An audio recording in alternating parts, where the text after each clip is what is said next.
Reviews and Dunn. Who's giving you a dose this week?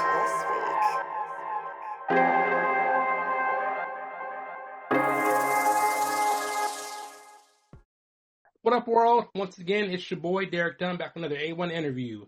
So as you all know, I'm a bit of a music historian, a bit of a music nerd, and I had the chance to talk to Mr. Kyle West on Juneteenth, and man, Kyle was just a whole vibe. And this brother, man, I had to have him back on because so many stories to tell, so many questions that didn't get answered just due to some technical difficulties, but I had to bring him back to go back into his catalog and just have some fun. So hopefully you guys tuned into part one because he dropped some gems, but he's back again to drop some more gems. So welcome back, sir, and let's get right into it. But first and foremost, how are you doing on this Friday? How's the weather treating you? How's life treating you? Blessed and highly favored. All is good today, Derek. I'm here in New York City. The sun is out. The sun is here. All is good, my brother. Cool. So it's the 90s, and as we kind of said in part one, R&B was starting to shift a little bit, becoming more, what's the word I'm looking for? Overtly sexual, if you will, and not holding back. Now, this is 90, 91. Our Celebrity is still in full swing. Mm-hmm. Unfortunately, he really didn't suffer the sophomore slump, as they often say. I mean, I think the second album still went gold, and, he still had some hits there, Sure. but just didn't hit the way that the first one did. If you guys recall, Al was still the man in, 1991. He had the Fresh Prince cameo. He actually did a unsold pilot called Private Times with Michael Wright. And Yes. yeah, see, I know my stuff. Very good. Yes. He kept it moving, becoming an in-demand songwriter. 92, the third album drops, new label, Warner Brothers, Sexy Verses. And there's a song on there called Natalie that was actually inspired by Halle Berry's character in Strictly Business. So you worked on that record.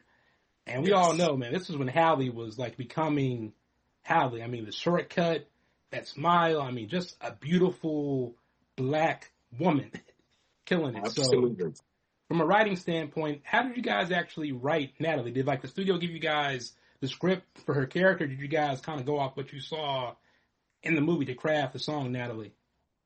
No, you know what it was is, if I remember correctly, Miss Berry was actually auditioning for Strictly Business, which was an Andre Harrell movie. So the producers of the movie, I remember sitting in on a meeting and just telling Andre how special this young lady was. And but honestly, that role was going to go to a good friend of ours who was a model, singer, actress named Beverly Bond. And Beverly Bond was supposed to do the role first. And things didn't work out. She wasn't able to do it. And then there was that search that went out. And the directors found this new ingenue. And it was Miss Halle Berry. And Andre Harrell kind of told us what the vibe was going to be. But Al B. Sure kind of saw Beverly, in the same vibe. And he kind of tailored the writing and the styling of the record from what he saw with Miss Bond first. Then when he saw Miss Halle Berry on screen, I think there were testings, dailies and something, and we're like, whoa, that she's definitely a beautiful woman. That made everything, lyrically, everything came together for Al B. Sure, and he was able to really envision what he was going to write, how he was going to style the vocal. Musically, it helped me, with my layers of music, the flowingness and the beauty. But I'm telling you, just being able to see Halle Berry, in those dailies, helped us immensely on how to make that record. Dope. Yeah, shout out to Sexy Verses. It's actually a solid project. when I started on initially doing podcasting, I had a thing where I would go back and revisit albums from start to finish, kind of give them a listen with my adult ears. And my good friend, Mr. Jarrell Mason, over at Behind the Album Cover, we actually did a deep dive into Sexy Verses, Mm-hmm. and it's a solid project. And, a lot of good slow jams on there. But again, I just think that the way the music was kind of shifting, Yes. I think Al kind of got lost in the shuffle, and this just from my outside looking in, not saying I'm an A&R, but I don't think the label knew how to actually promote the project the right way to keep up with the emerging shift that was coming into R&B at the time. It happened to a lot of artists, unfortunately. They got lost in the shuffle as music was changing. They couldn't really keep up with the change that was coming. And in retrospect, I don't know if you agree, but it was kind of a precursor to what would happen in the late '90s, to where they kind of split.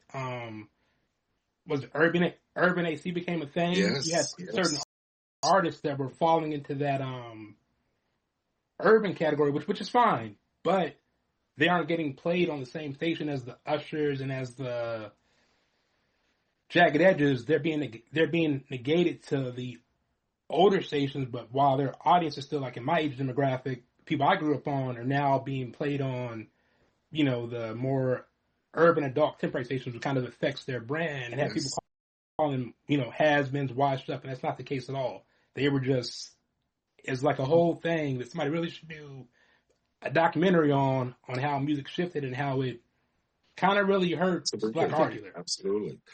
I mean, when you look at that project, 60 Verses, I mean, Al B. Short came out the box with a #1 hit, with Right Now. So the records were successful. Again, the sound was starting to change a little bit, and the landscape was changing, as you said. And you're right, the label was going through a little something. Warner Brothers at the time, we didn't have the support of Andre Harrell as much as we did before, because Warner Brothers kind of took it over. So it's a combination of a few things that affected, why that album didn't do as well as the other two. But again, I think, and personally, I think you're right. The records on the third album, I think, was more cohesive than the second one. So it just was, the styles were changing. He did his job. He put out 2 #1s. I forgot how high Natalie did, but Right Now came out the box, boom. So yes, it was just a combination of things at that time. Al got a little caught up in the sauce, and the record wasn't pushed like it should have been. So you and Al are still kind of behind the scenes though, working. You guys never really slowed down. Album credit reader. So I know that Al was steadily working. He just wasn't out there in the front, which is fine. That's his business. I'm not going to have you go into what happened, but you kept on working. Kyle West was still breaking it down, pardon the pun. Absolutely. And one of my favorite cuts that you actually cut was with 112 on their debut. This Was Your Day. Yes. So 112 came out at a time like, R&B groups were just kind of, quote unquote, copying the Boyz II Men formula with the four-part harmony. But the thing about 112 that a lot of folks don't know is they had their own beast in the form of Mr. Donnell Jones, who could write, play the piano, and all that. But you actually had a chance to work on This Is Your Day. So what do you recall about working with them brothers in the studio and their 4-part harmony skills? Let me tell you, I remember, Puffy had like a listening, if you want to call it like a listening party, where he just had the 4 guys in his office, and he invited all the insiders, to his office to say, look at these guys, listen to these guys. And Karan just sat behind the keyboard and played, and he led, and the other 4 filled in behind him, and they blew us all away, just the talent was like, okay, it's here. And I got to give some credit out, what Bad Boy and what Puffy did was it said, look, here's the talent. You guys are the producers. You figure it out. You take this talent and you mold it and you direct it the way it needs to go. Musically, I do what I do, and Albie Shore paid attention to each of those guys, and he said, "All right, I could see this coming together," and he wrote specifically for each artist, for each singer, the line, the melody. He did. I think he did a great job because we did I think 2 or 3 songs for them, and the direction, and these guys were knocking it down. They heard the reference vocal, boom, they were on it. They gave it a little bit of flavor. Albie Shore always said, "Yo, do what you do too. Here's the reference, but do what you do." And they filed right in. The blend was perfect. It just everything came together. And there was, as I said, there were 2 records that we did, and they were very good at what they do. It made it easy to work with them. Shout out to him as well. Absolutely. Yeah, and that's an album track, folks. And I mean, real talk, y'all can hear me say this, but it's an album track that's better than some people's entire discography. Yeah. So, but you know who you are. Absolutely. Yes. Great song. Keep it moving. The 90s, as we all know, one of the biggest stories of 96 was New Edition reuniting. And outside of unless you're Any for Life, or, a lot of folks don't recall that Johnny actually released his 5th album in October 96. So Let's Get the Mood Right, Barry, Slept On album, another album that kind of got lost in the label shuffle. But you had a chance to work with Johnny on, I believe he did For You Alone on that project. Yes. So, and I'm sure, by this time, you've been in the game for a minute. I'm sure you had run into Johnny at industry parties and just, here and there. But what was it actually like working for Mr. Gill? Because I've always heard that Johnny's work ethic is like second to none when it comes to cutting a vocal. Oh, yeah. Consummate pro. Again, when you mention New Edition and Johnny, we got to remember they were in the game since they were kids, so they knew the game. They knew what was job and what and how you got to be on stage, how you got to be in the studio, and yes, Johnny showed up ready to work. He was decked out. He had his crew. I remember he had remember, we cut these records in New York. He lived in L.A., so, he made sure people came by to say hi. Shout out to Yo-Yo. Yo-Yo came by, and, Sherry Headley and everybody came out. We had a good time in the studio. But when it was time to do what he needed to do, again, Albie Shore wrote the song. Everything was laid out. All Johnny had to do was, he listened, and then he did it Johnny's way, and I think that's another gift of work with Albie Shore is, look, this is the reference, but you got to do it your way. You're the artist, and that's exactly what Johnny did. He gave it the flavor, kept the melody.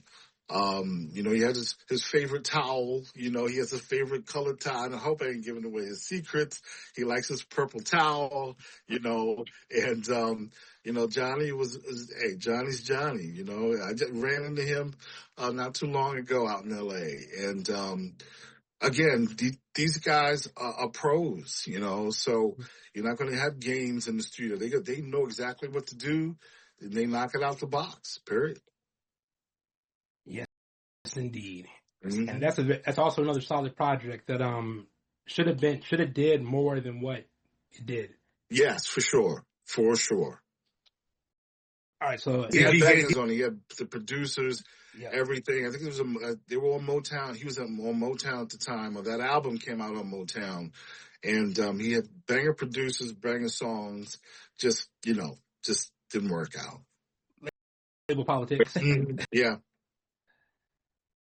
All right, so we kind of alluded to earlier just that shift that happened in R&B, and there were still acts that were still out there killing it. There were young guys, but it's 99, and you're actually blessed to co-write arguably one of R&B's all-time great songs. One of those songs that I'm pretty sure you're still eating off the residuals with the samples and everything, and that's Yeah. Where I Want to Be by Donnell Jones. And Yes. Donnell Jones, again, I was already hip to Donnell Jones because, I'm a album credit reader. So Donnell is kind of like have doing his thing since the early 90s, and then he finally broke as a solo artist in 96. Then the second album drops, Where I Want to Be. And as we said earlier, you wrote on the title song. So what do you recall about working on Donnell and just that writing process? Because it seems like it's a very personal song. Yes. I don't want to ramble here because this could be a long story, but, shout out, this is Eddie F. This is Eddie F. From Heavy D and the Boys. Donnell was signed to Eddie at Untouchables. And, Eddie F was telling me, he said, look, I have this artist, that I think you guys would really vibe. And it was at a Super Bowl party at Eddie F's house. And he said, I want you guys to meet. So all these people at Eddie F's house, and me and Donnell go into the studio, just us. And we're playing stuff, And he's an extremely creative guy. I don't know if people know that. Just he's made records. Donnell has that people don't even know he's made. And he was going through what I was playing him, and he was like, oh, okay. So why don't we get together? Let's get together in the studio and create. And maybe 2 weeks later, I'm brought over from Eddie's house to Donnell's studio. And we have 8 hours blocked out. And, I'm playing stuff, on the keyboard and the piano. And, it's like, I hope Donnell remembers this too. And we get to the 7th hour. And it's like, Donnell is like, hey, it was all cool. Then he changes the script. And he goes, listen to this song I got. I said, okay. And he starts singing. And then I start playing behind him. And I'm like, yo, that's kind of hot, And then he just, we're in his house, in his studio. So he had to disappear. And he comes back. I see him maybe a few months later. He goes, man, do you know that record that we did together? They really love it at LaFace. I said, what record? We only really kind of got one good hour out of the session. And I didn't want to ask him. So I said, yo, Eddie, what song? He goes, yo, man, that song came out really good. I'm like, what song? And when I left, Donnell put it all together. He added this and that and this and that. And this song came from his heart. This came from his heart. So he just laid it out there. He added the African flavors to it and everything. And this was one of L.A. Reid's favorite songs.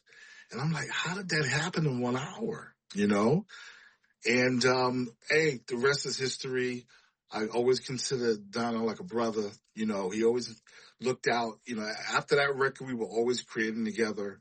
It was a magical session and a magical record. It really was. Shout out to Mr. Donnell Jones. Yes, absolutely. Good man. All right, so as we all know, there's something special about 90s R&B. And again, we were talking about that shift that happened, and hip-hop was kind of taking over and really becoming the dominant force, to where hip hop was moving units like R&B would move units in the early days. Yes, and of course you have connection to Heavy D and the Boys, Eddie F and everything. Sure. But just as a producer, was there any hip hop artists that you wanted to work with at that time, or still want to work with, that's on your bucket list that you would love to create magic with? Wow. Yes, I'll tell you. I'll be honest. Excuse me. As you said, working with Heavy D, late great Heavy D. On the production side, just working. Heavy was a magical artist. I just want to give a shout out. He was a magical personality. He was something real special. So I was spoiled, you know. And in the Uptown, they had Finesse and Sinquist, the rap girls that me and Eddie F worked with, and Said G. You know, we all worked on the Finesse and Sinquist albums. But if there was a rapper not on on Uptown that I would have loved to work with, Big Daddy Kane. I'm a big Daddy Kane fan. You know, his flow, he just represents New York. He was one of the few rappers that could really sound good on R&B. You know, he could make R&B legitly sound like, you know, hip hop. He was one of those artists. I got the opportunity working with producer that kind of he came up under me, Rashad Smith. He did a record for LL, and he used Night and Day. So I'll always consider, that would be the other artist. You know, working with LL would have been great, but he did, you know, his record under or over Night and Day back in the day. So I'll consider that I worked with him. But yes, East Coast, I would say I would have loved to work with Big Daddy Kane, and West Coast, Ice Cube. I think he had just his vibe every day. Ice Cube represents his flow.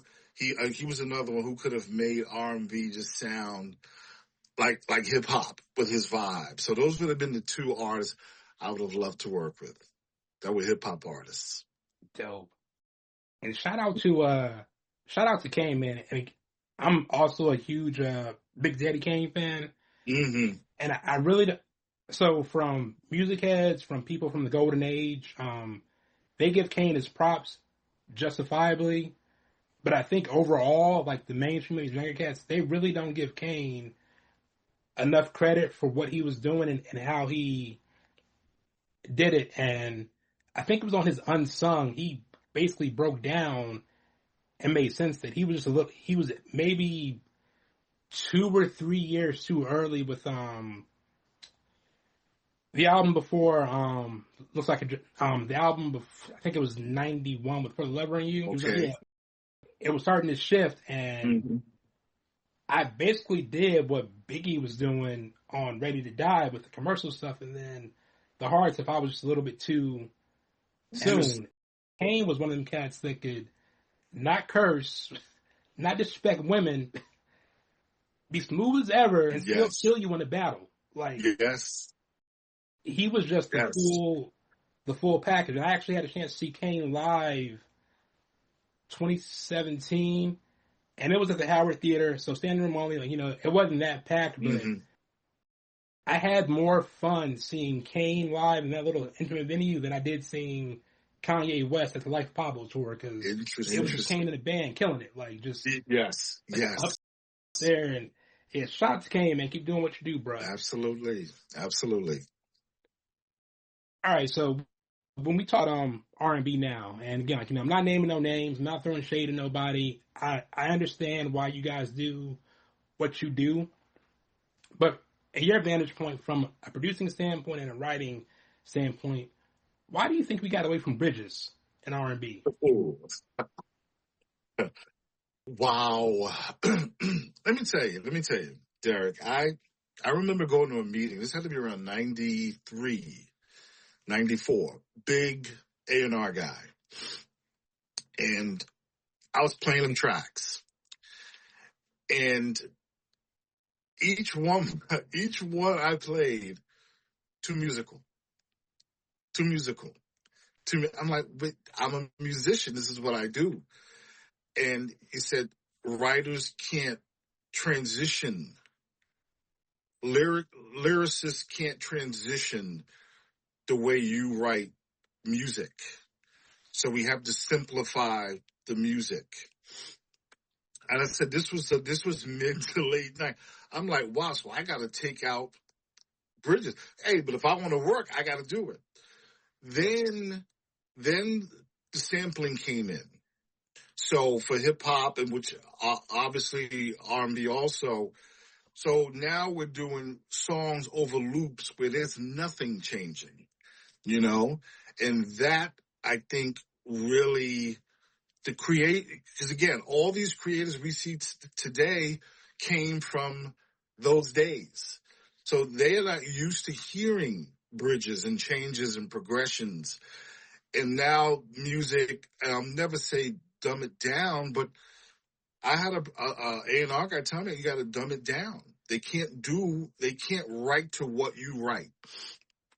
I remember I would play records for my cousin, for Albie Shore, and he would listen and go, yo, dude, I would have, you need me on that, because he could write changes, So I just think that to create the records of that mid to late 90s, they weren't really trying to do songs. They were making records, So no progressions, no musicality to it. It's just, a loop, like a DJ loop, and then you rap over it or you sing over it.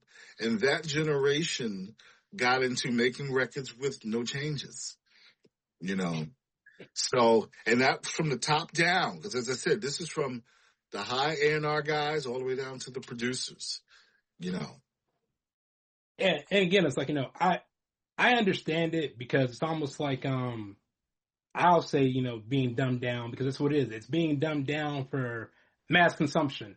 Yeah. Because it's almost like you can have artists now doing like a 2-minute and 45-second song for the streams and everything, but going back from the 70s up until the 90s, it's like you had long songs, you had long intros, but they still hit. I mean, two prime examples are that I kind of always go to are Papa Was a Rolling Stone. Norman was doing, before Dennis even comes in, it's just a groove like a good minute or 5 seconds, and then Norman Whitfield. That's right. Dennis drops that first vocal, and the way Dennis sings that song after the intro, you're in for a treat. And the entire song is like 14 minutes. Yes. And then the ballad I always go to is Float On by the Floaters. Now with Float On, that's 11 minutes and 45 seconds of a slow jam. Yes. I used to DJ. So I remember I played that track when I was in England way back in 2005. Mm-hmm. It was happy hour, and I had a retiree non come up to me, and he basically told me, he was like, yeah, Young Blood, that song right there, that song was long because you had just enough time to make sure your breath was right, come up with your line, and then, approach the lady in the club. You had 11 minutes. So it was the reason why you can leave the digits, because the song was 11 minutes. Yes. Yeah. Look, and with radio changing, I remember in the late 80s, they're like, yo, that record better, and the label would tell you, that record better be no longer than 4 minutes, 4:15, because radio won't play it. So all these other things came in with shortened records. But you didn't have to shorten the process. I think, producers, especially 80s writers and producers, you had to put in changes, and the singers were more, no, I'll never say talent. They were used to it also. Artists in the 80s, they were used to having a song pick up energy, and that's what a bridge does, or a break, or a vamp, but that was long gone by the 2000s, A lot of gifted singers we have, the Marsha Ambrosiuses and all these people, the Faith Evans. They're just as good as anybody from any generation, but just the songs that that were being made for them didn't have the emotion of what a bridge or pickup or vamp adds to a record.